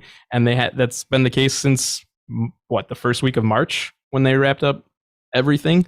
So that happened this morning. Okay. But some of the other exciting news, Michael Gableman, since he got fired, Kristin, guess what? Guess what's going on with Michael Gableman? Is he suing someone? No, he's not. Well, maybe, but not on behalf of Wisconsin taxpayers anymore, at least, because he got fired from that role. Yeah. But I'm saying, as a personal individual, is he now coming back? Because I'm sure he's not going to go away in silent into the night. Oh no! The Frankenstein's monster does not get. I don't know if you've read Frankenstein, the book. I know the premise. The monster does not die. Like it continues on its quest, and so as it's parallel in the book, Michael Gableman is continuing on, and now this got announced of all places at Mike Lindell's symposium over the weekend. So Mike Lindell, the My Pillow executive, still holding these conventions for people that do not believe that the 2020 election was properly handled. They're still going on. We're approaching 2 full years now almost since the 2020 election, and he's holding these events. Michael Gableman was in attendance, and he listed his new job as the legal counsel for the Thomas More Society, which if you recall, it's kind of one of those like hidden Easter eggs. But the Thomas More Society was a group that was sharing office space with the Office of the Special Counsel in Brookfield, but they're like a super right-wing, very extreme legal outfit that is trying. They attempted in their lawsuits to overturn. They filed actual lawsuits, not just saying that it was stolen, but they filed lawsuits trying to overturn the 2020 election. And they're the leading group that's going to try to make it even harder to receive reproductive health care in Wisconsin for the next legislative session as well. They want to ban contraceptives. They want to outlaw so much more than just have the state's 173-year-old abortion ban on the books. They want to go further when it comes to abortion. So that's what the new organization that Michael Gableman is representing. He is the legal counsel for the Thomas More Society now. We do have a text, too, and I don't know if either of you have heard about this from the 414. Wedding congratulations. Kristin, not sure if you saw this Ron Johnson ad, Senator Scott from South Carolina, promoting and telling Wisconsinites what a great senator Ron Johnson is and that he needs Ron to stay and help him. I wonder if Senator Scott is doing these ads as a way of thanking Rojo for his help in doing nothing to stop the Oshkosh trucks to be made in South Carolina instead of Wisconsin. Just a thought. Oh, interesting text. Isn't that Good interesting? text. I didn't even think of that connection. He's like, oh, thanks for giving me a bunch of jobs. Yeah. Oh, yeah. Of course. I give me will. that layup. I'll endorse you and do a little campaign ad. Just let all the what is it? It's like 1,000 well-paying jobs that Oshkosh Defense is planning on using for the next-gen fleet of postal vehicles. But So, Wisconsin has enough jobs. yeah, that is what the senator said. Well, the interesting aspect of that endorsement, too, though, that I did miss, and this is obvious, that we're trying to catch you up on so much. I know. This is 4 days. 4 I was days. just- Is yeah. look how much you miss over. And it just doesn't stop, which is the problem. But in his endorsement, Senator Scott said, we need new leadership, and that's why I'm endorsing Ron Johnson, when it just completely ignores the fact that Ron Johnson's an incumbent, and he's been there for 12 years. Well, and also wasn't there another thing? I feel like someone tagged me in it, but I haven't. It's like Ron Johnson again was talking about the Marriage Equality Act, and someone like he's like, well, I'm not, I have no problem because this is something that's going to affect millions of people. Not only does he say it's like, well, and Dobbs doesn't affect millions of people. Well, women are technically people. You know what we restarted last night? Rome, the series Rome from like the early 2000s of HBO. And literally there's like, this is ancient times, obviously. And one of the characters like refers to his daughter as his property. And it just made me think of that. I was like, oh, like you're property. Like you're not a person. Similar mindset where it sounds like the senator is coming from on that. And he was essentially asked a question. I believe he was at a fair or something, and that was over the weekend, about whether or not he was supporting Senator Baldwin's initiative to codify same-sex marriage into federal law. And he was like, well, I'm working on my own amendment. I'm not even am I waiting to hear her amendment to protect religious freedoms. I'm working on my own amendment. Kind of like, oh, I'm doing that too. Mine's going to be much better. And I doubt that there's actually an amendment that he's working on. It just seems like one of those things that he throws out there for reporters.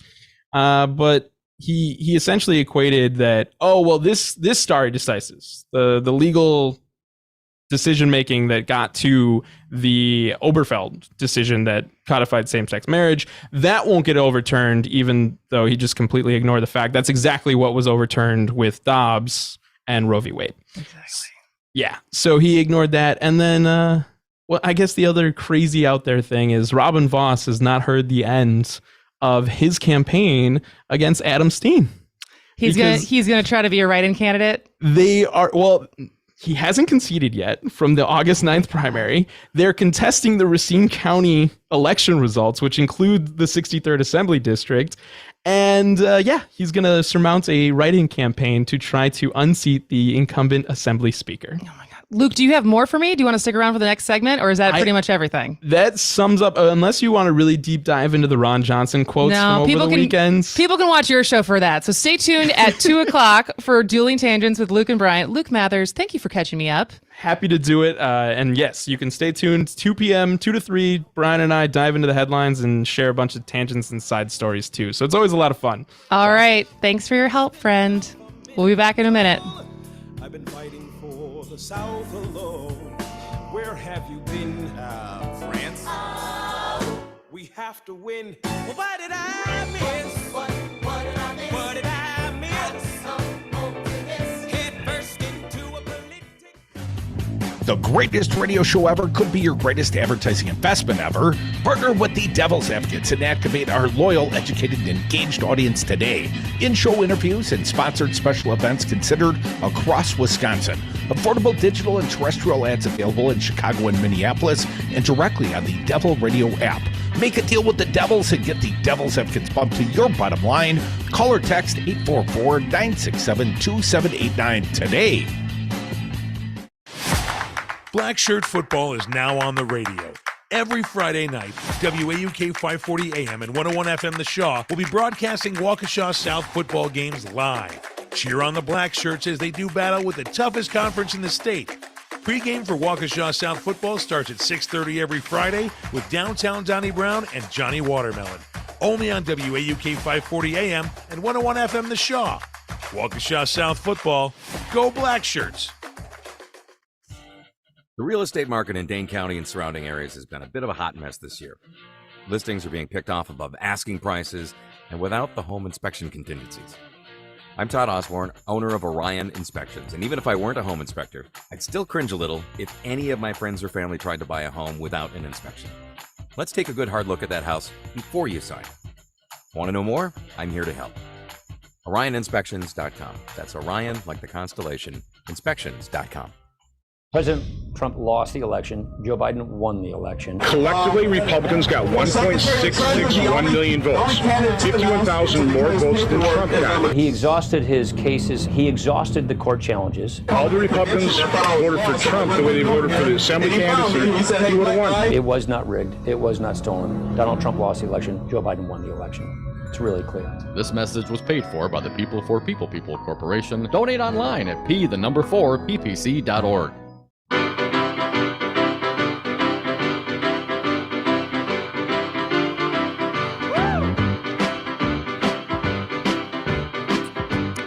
Welcome back to As Goes Wisconsin with Kristin, Brey. We've had a fun show back so far. Haven't having to do that much heavy lifting. We've had so many good people. We had some great guests today. Yeah. And we've had great guests in the last couple of weeks. We have more great guests. We have more coming great up. guests. That my brother might be here tomorrow. I'm excited. I met him briefly at the wedding. He may not remember me. That's fair. My brother had a very good time. Well, and at the wedding. there were a lot of people there.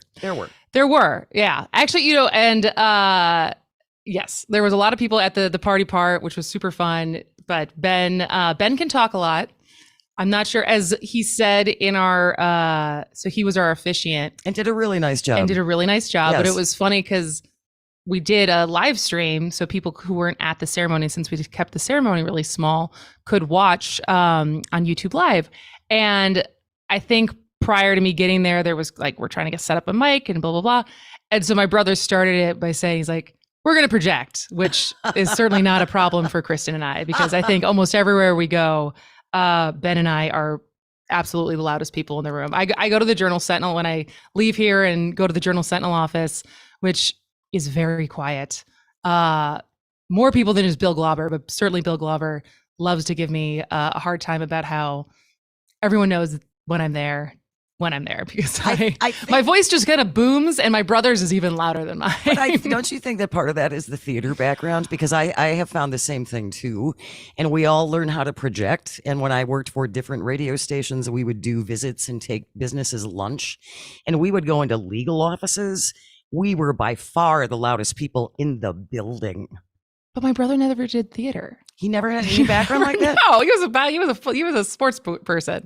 And so he never did any theater. And even like public speaking, like he's done some, but he practiced a lot for the wedding. Right. But no, I'm certainly the actor. He's just loud. So so speaking of my brother, he sent me this as we were all, because he's staying with us for the week now.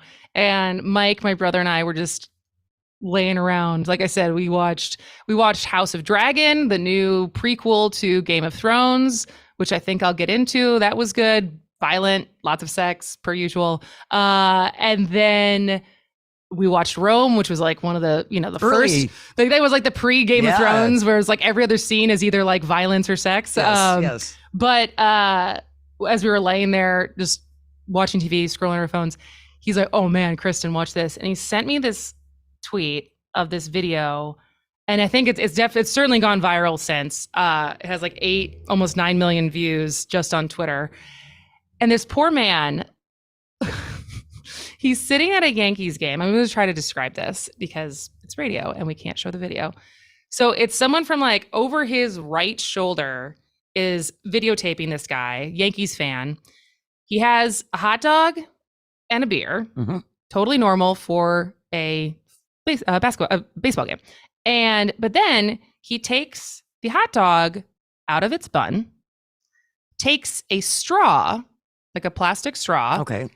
It has to be plastic because I'm not sure a paper straw would have been able to do this. He takes the straw and pokes a hole through the entire length of the hot dog. So now it centers, it hollows out the center of the hot dog. Then he kind of takes the straw and sucks out the meat that he had just retrieved from the center of the hot dog, sucks that out, then proceeds to take the hot dog and use that as the straw in his beer.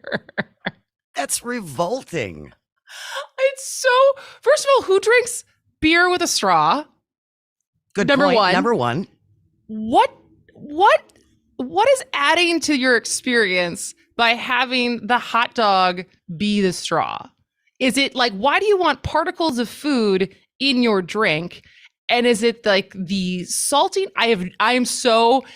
Everyone is just, I think, appalled by this poor man. And I feel bad for him because I don't know if he knew he was being filmed and now he's internet famous. What stadium was he at? I think he was at the Yankee Stadium. Well, if you're at Yankee Stadium and you're doing something like that, you have to assume there are cameras everywhere. You have to assume that you could end up on the Jumbotron. When you do something like that at a sports arena, the fact that he didn't get caught, and now even more people than just the Jumbo Arena have, who was in the stadium have seen this. But, and it was funny because I think this might take the cake. Because I would say,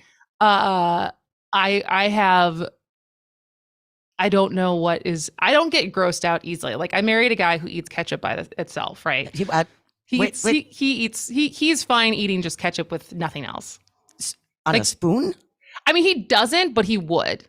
Like there's certainly pictures of him just squeezing like a ketchup bottle into his mouth. Like I've made meals at night sometimes that have like I think plenty of seasoning, plenty of flavor, and he just douses it with ketchup.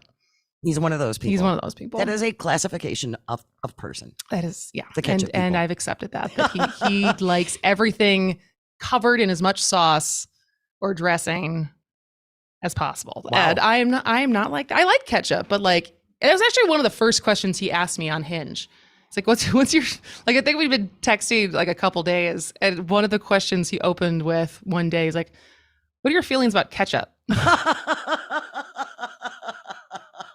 And I was like, not politics, not world affairs. It was like, I'm pro, but like to an extent, because I didn't know where he was going with this, and then I found out very quickly that he's very pro ketchup. What are your feelings about condiments? Yes. Now let's just start. Pro condiment, anti-condiment. And which condiment? Would that have been a deal breaker, do you think, for him? I'm sure there's some people that's a deal breaker. Like he did something else this weekend on Sunday when we were kind of just catching up with people who were still in town. He wears sandals almost everywhere he goes as often as he can. And he had like we were at a bar and he took his sandal off and just like had his foot on the ground for a second. And two of the guys we were with both said that their wives would be absolutely appalled. Lose their minds. They looked at me, they're like, you let him do this? And I was like, that doesn't bother me. Like, so like my threshold is high as far as, but like he's fine if his feet touch dirty bar floors. We wear sandals in January. We love our spouses, don't we? We love our spouses. You got any gross? Do we have time for any gross stories from you? My husband eats hard-boiled egg sandwiches with no mayo, no nothing, no ketchup, Doesn't no it condiments. fall out of He slices it up and then he puts a little salt and pepper on the eggs and then he eats a hard-boiled egg sandwich, and I personally think it's disgusting. Not so bad. Not so bad. I'm surprised it just doesn't fall apart. But all right. So speaking of men, we're going to talk about them when we come back and maybe how lonely they are. This is As Goes Wisconsin.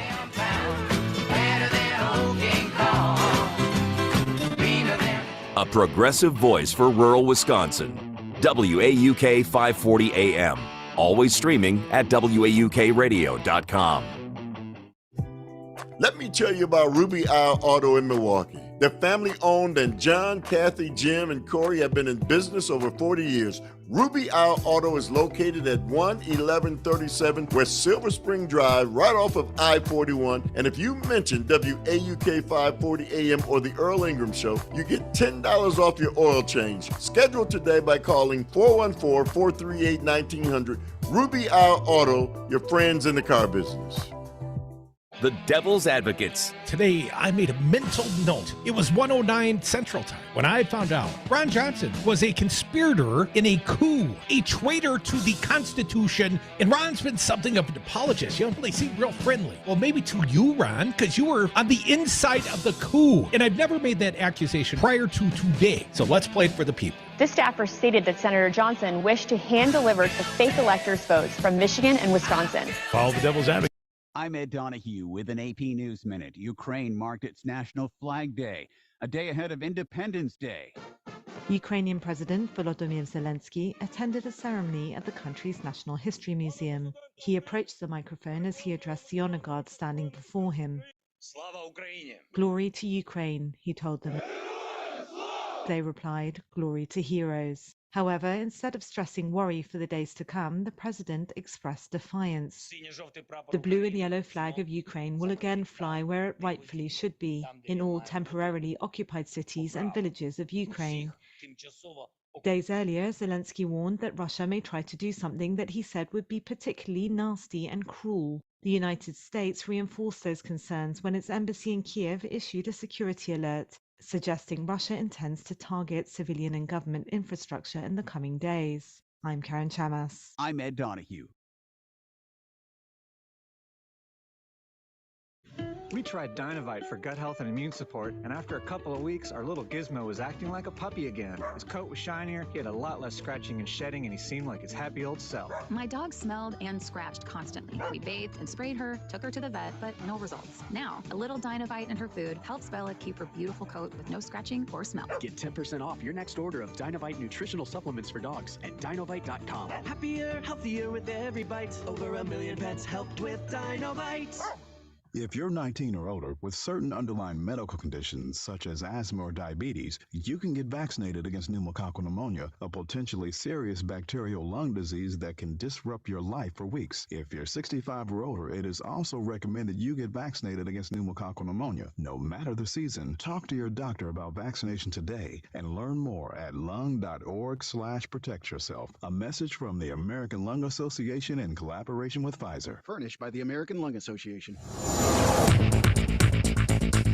For Civic Media, I'm Jane Matnair with your headlines. This morning, Democratic Wisconsin Governor Tony Evers announcing a plan to address rising costs due to international inflation by giving working Wisconsinites a mid-year tax break. Projections from the Wisconsin Department of Revenue show the state will end the fiscal year with a $5 billion surplus. The plan includes a middle-class tax cut, lowers energy costs, gives a child care tax credit, and caps co-pays for insulin. Former Wisconsin Supreme Court Justice Michael Gableman has a new job. The Milwaukee Journal-Sentinel reporting that during a weekend presentation on election conspiracies, Gableman gave his occupation as senior counsel at the Thomas More Society. Voss fired Gableman and stopped the investigation into the 2020 election. After Gableman endorsed Voss's opponent earlier this month, Voss held on to his seat in the primary by fewer than 300 votes. Mostly sunny today with a high 81, clear tonight, low 58. You're listening to The Shaw, 101 FM, WAUK 540 AM.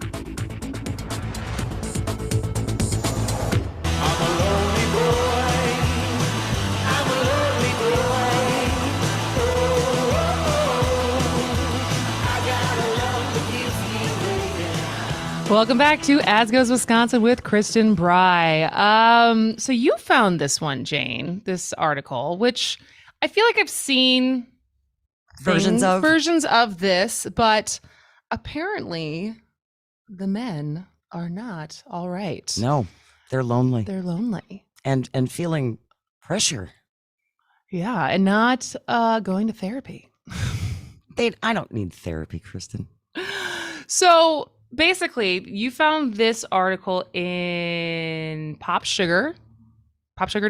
Yes. And the headline is, Men Can't Keep Up with Women's High Dating Standards, This Couple's Therapist Says. I actually have a problem with that headline. What is it in particular? Well, I feel like I think it's saying that in general, women's dating standards are too high, when in reality, they arguably were too low for a long time. Like I feel like every once in a while I see a TikTok or some social media thing pop up. It's like a lesbian creator who talks about their straight female friends and what they put up with from men. And they're like, that's literally the bare minimum. and like they'll do songs with the Jungle Book, the bare necessities. Right. I'm like, that's what you consider effort? Well, and he like babysat the kids, his kids, which technically is not babysitting. It's not babysitting. It's called being responsible for your children. I think you make a very interesting point. I mean, when you think about 50s and 60s, I need a man who's a good provider. I need a man who hopefully won't beat me.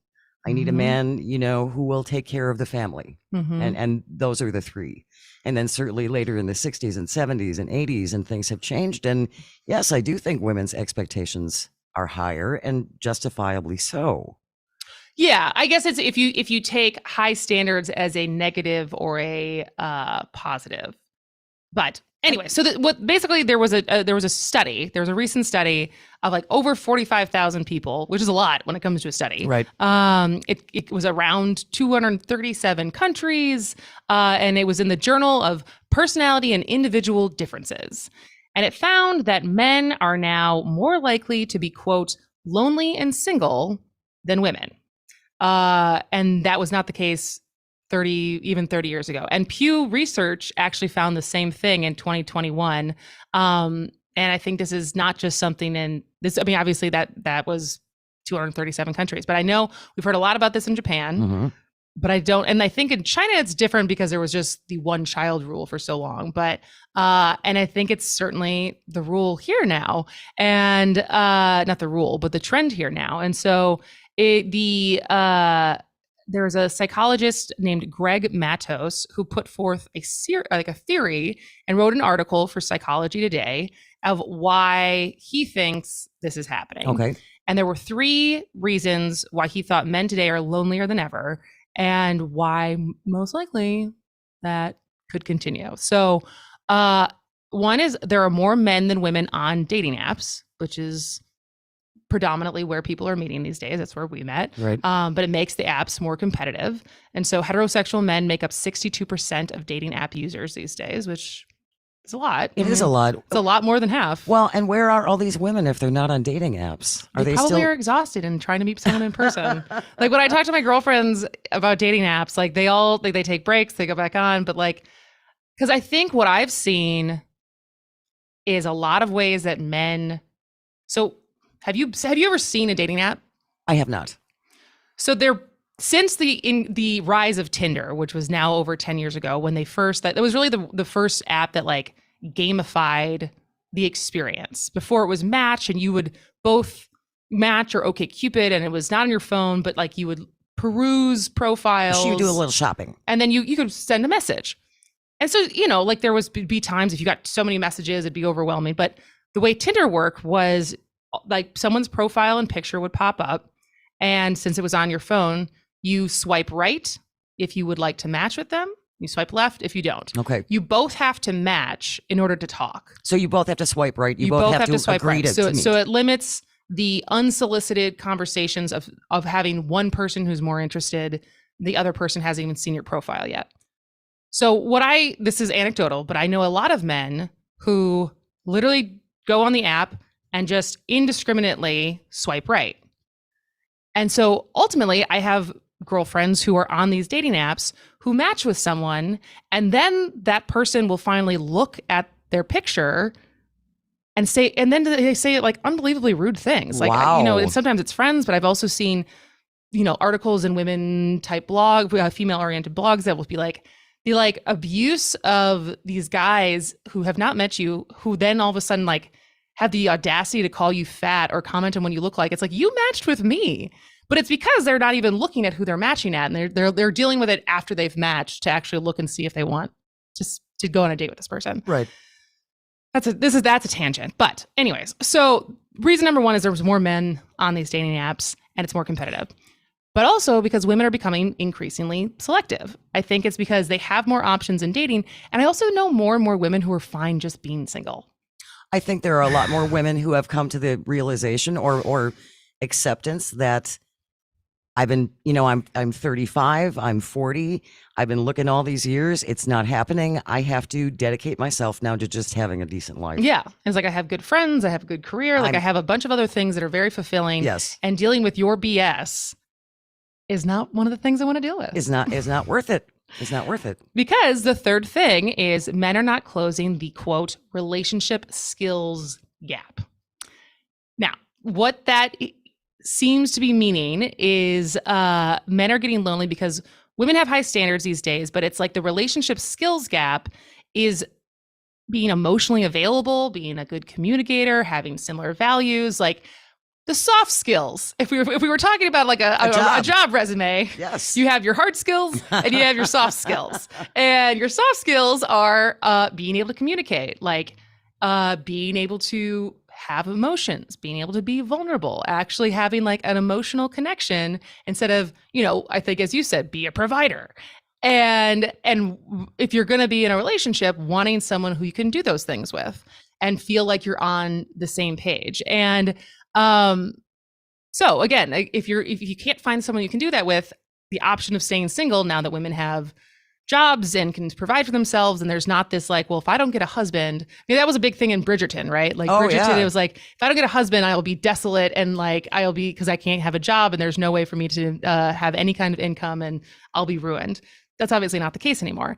And so basically the theory is that if this skills gap, this relationship skills gap isn't closed, heterosexual men will continue having fewer dates and extended periods of singledom. And this Dr. Matos, his suggestion is for men to go to therapy. Oh, because that's going to happen. And, and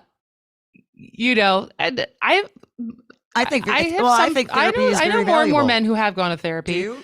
Yeah. But I would say it was funny because then I immediately looked up the different memes and tweets that men will literally learn everything about ancient Rome instead of going to therapy.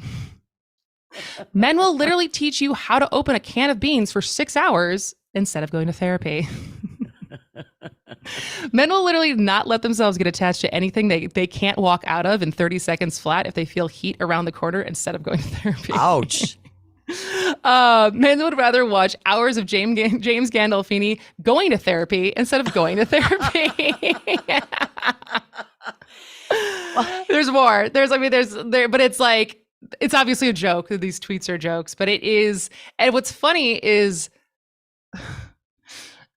exactly his point came through on the internet because this doctor wrote this article. There was reactions to it online. People on TikTok made videos about it. People on Twitter commented on it. And of course, he started getting hate mail from men who refuse to go to therapy. And doesn't that just follow the exact trajectory that you would expect? All I'm asking you to do is be the best version of yourself. And you're mad at me. And it's like, and you wonder why you're single. And you're taking out your rage on me. Yes, the guy who's offering help. Can I just throw in a couple thoughts? Yeah. Because I have had friends who have tried dating, internet dating, or, Hinge and things like that. And the one thing that I have heard from my female friends is that men bring up sex almost instantaneously. It's within the third conversation. It's the third conversation, not the first. Not the first one, but it doesn't. Will they have gone out yet? No. Oh. No, you're still talking online and he wants to know if you want to get lucky. I think that's pressing. I mean, if that's what you want, then I guess that it's good to get that established right off the bat, if that's all you're looking for. In most instances, I'm assuming sex is not the first thing that most women are looking for. Well, that's an interesting question because then there's debates on which app is better for which things. Oh, okay. Like Tinder, one for hooking up. Tinder being more of like anything goes, likely hookup app. Bumble is the one where as the women have to initiate the conversation. So even after you've matched, men can't start in heterosexual matches. Men can't initiate the conversation. She has to. Hinge, I don't know why Hinge feels different than Tinder did, but I feel like it is. And I don't even know. I mean, we've talked about some of the other like more demographically specific, whether it be J-Date or some of those where it's not the very wider. Specific. Yes, very specific. When you already know that you're looking for XYZ thing, you can make that pool smaller because you know that is a deal breaker for you. That would be interesting. I'm trying to remember my time on the apps, and I wouldn't say every guy was like that. No. A fair amount? A few. Enough. And I would usually just be like, yeah, I'm good. Because I'm such a communicator that if we couldn't text, if we couldn't hold conversation over text and then eventually talk in person, I was like, this isn't going to work because I need to be able to talk. Well, and this, you need to be able to talk back to me. And this goes to that last point that this guy made about getting therapy and being able to communicate. You can't just talk about your hobbies like you do with your buddies. You can't just talk about sports. You can't just talk about statistics. You can't just talk about fishing.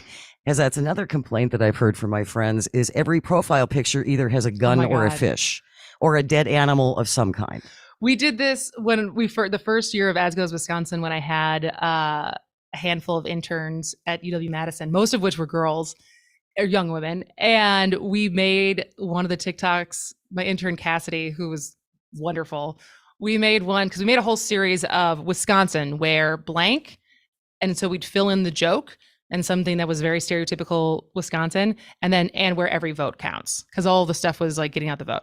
So, we made one was like, Wisconsin, we're going to your hometown grocery store means it's going to be a high school reunion. And so she like had a video of her like in disguise going to the grocery store so she wouldn't have to run into people.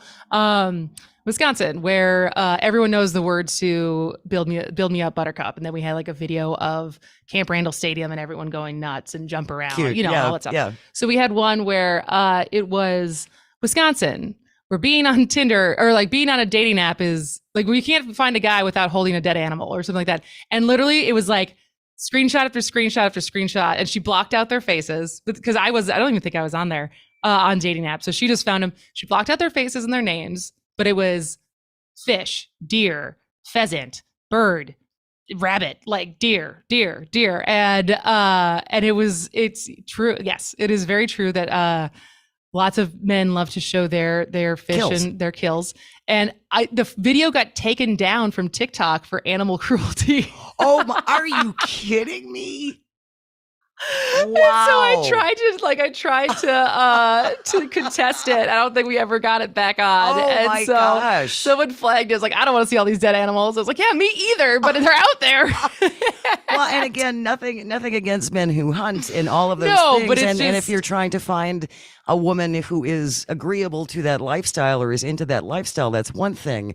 But I do think for at least a segment of women who aren't into that, it's not a turn on. It's like, I can provide for you, see? I'll catch it with my hands. All right. Well, we're almost done for today. Come back for one more. And then after us, it's Dueling Tangents with Luke and Brian. As Goes Wisconsin with Kristin Brey.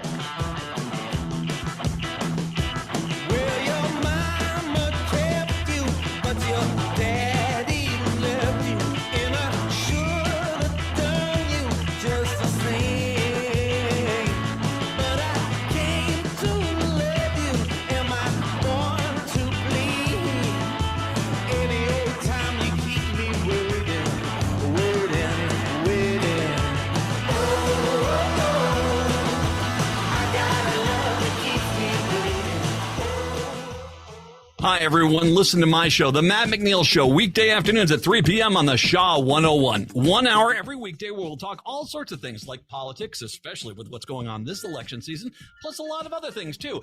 Parenting, the arts, religion, music, beer. If it matters to Wisconsin and Minnesota, we'll talk about it. Phone calls are welcome at 952-946-6205 for 1 hour each day. Come see the train chimp, The Matt McNeil Show with the aggressive progressive Matt McNeil, 3 p.m. weekday afternoons right here on the Shaw 101. Hi, folks. This is Kirk Bankstad at the Minocqua Brewing Company, and I am proud to introduce you to Choice, our new pink grapefruit flavored hard seltzer. Choice was made in collaboration with Planned Parenthood of Wisconsin, and 5% of the proceeds from every can goes to support them and their fight for reproductive freedom. Choice hard seltzer tastes great and comes in at only 105 calories per can. Go to our website, MinocquaBrewingCompany.com, to find where you can buy Choice hard seltzer. Black Shirt Football is now on the radio. Every Friday night, WAUK 540 AM and 101 FM The Shaw will be broadcasting Waukesha South football games live. Cheer on the Black Shirts as they do battle with the toughest conference in the state. Pre-game for Waukesha South football starts at 6:30 every Friday with Downtown Donnie Brown and Johnny Watermelon. Only on WAUK 540 AM and 101 FM The Shaw. Waukesha South football, go Black Shirts. Hey, it's Pizza Box Mike. I've got a show outside the Pizza Box. Be sure to listen on Saturdays at noon on Devil Radio. There is a reason why they won't let me on Facebook anymore. You love them enough to do anything for them. Dad, can we make 200 cookies for my bake sale tomorrow? Let's do this. Including checking nhtsa.gov/the right seat to make sure they're correctly buckled in the back seat. Brought to you by the National Highway Traffic Safety Administration.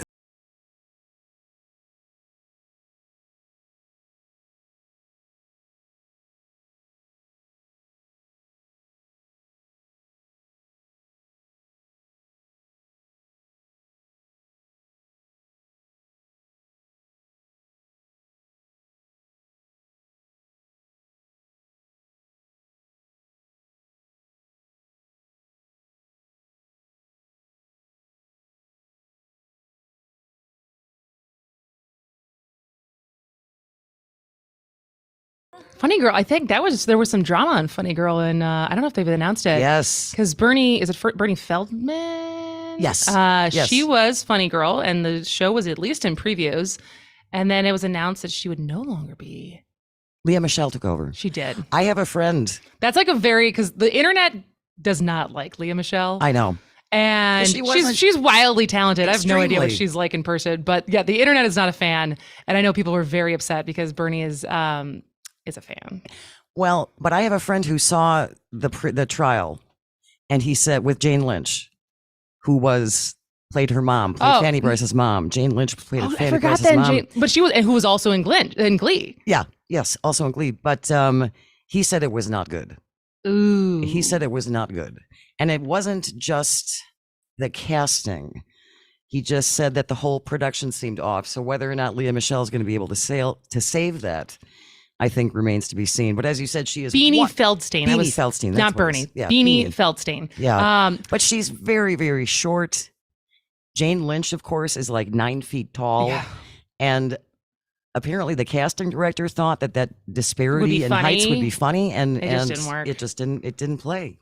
And it's granted, like Beanie, everything I've seen her in movies, she's excellent. Right.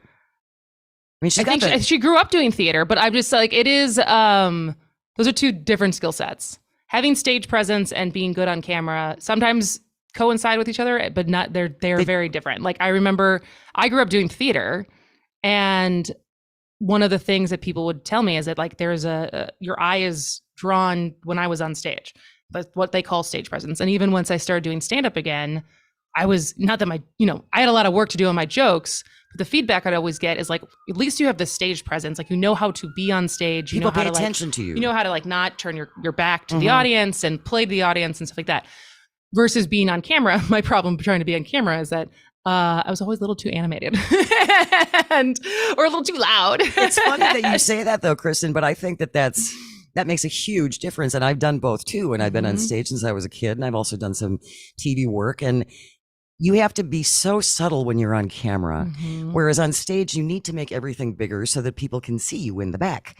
And when you're on camera, you raise an eyebrow, and that's in a whole emotion. And so I can see where you might have been a little. They were like, you're a lot. Can you not You're be just so a lot. You're quite tall. So, you're just got this big hair. Don't be so much. But anyways, yeah, I got married over the weekend. She did get married. And you were Saturday. there. I was. It was wonderful.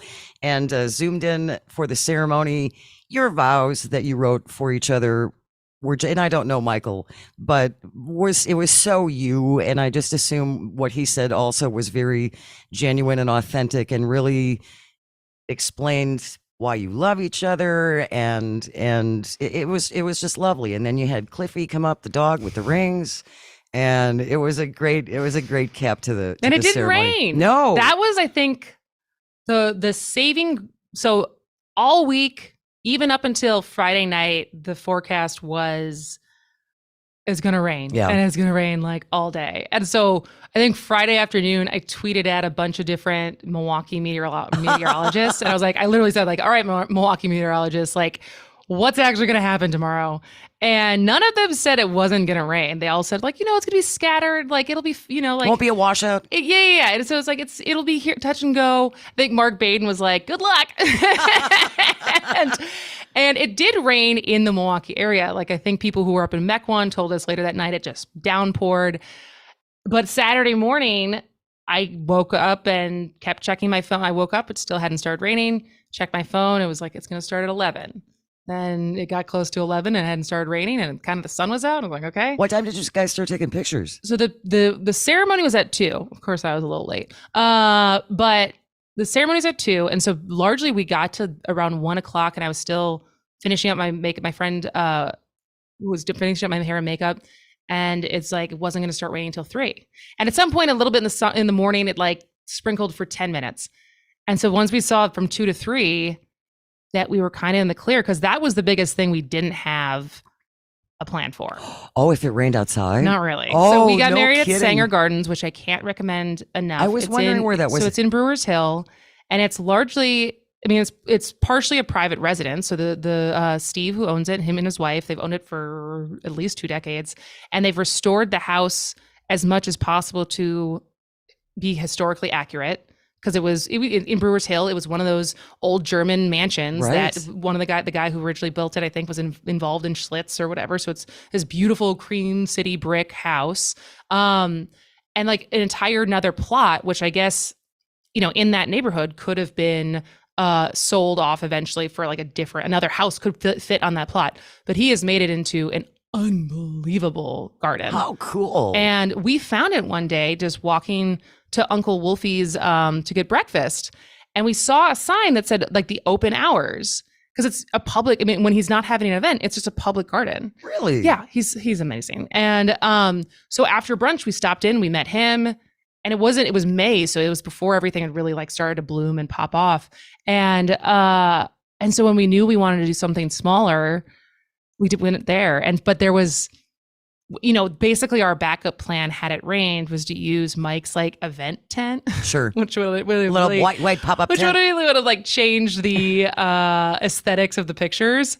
Because one of the reasons was like, oh, this is great. We don't have to decorate anything because there's just flowers everywhere. We don't have to buy a bunch of flowers to put on chairs. And so there was that moment of like, all right. And then we were going to take all our family photos there afterwards. And so there was a part that was like, all right, well, if it rains, if it's like spitting rain, we'll just all wear umbrellas. If it's a downpour, we may just have to bum rush the Pfister and take pictures in there and just get through the ceremony really quickly. Like there was not a huge backup plan. And so once it really was not going to rain, it was perfect. And all the pictures, like it's so beautiful there. And then it rained a little bit, I think between like 4 and 5, but we got so lucky. So it's the one time that like I was so glad that the meteorologists were wrong. Right. What is the name of that place where you got married? It's called Sanger Gardens. Sanger Gardens in Brewers Hill. Sanger Gardens. If you just Google Sanger Gardens, he's like, yeah, we don't have to advertise because we have enough, like we get enough interest. I was like, well, I'm going to like promote the hell out of this. So good luck for next season because you'll be busy. Because he is lovely. He's so easy to work with. I mean, truly, so much of the wedding for Mike and I, like it came down to trying to use as many relationships and local vendors as we could. That's wonderful. To make it like a Milwaukee wedding. So like my friend did my nails, my friend did my makeup, my friend made our wedding cake. Like so much of it was through relationships, which I think made it extra special rather than having to like, you know, just contract people. Absolutely. That's lovely. It was a lovely, lovely time. I hope you had a lovely time. I did have a lovely time. I'm still floating. All right. Well, we'll be back tomorrow and hopefully I'll be a little bit more recovered. But this is As Goes Wisconsin with Kristin Brey. Next is Dueling Tangents with Luke and Brian.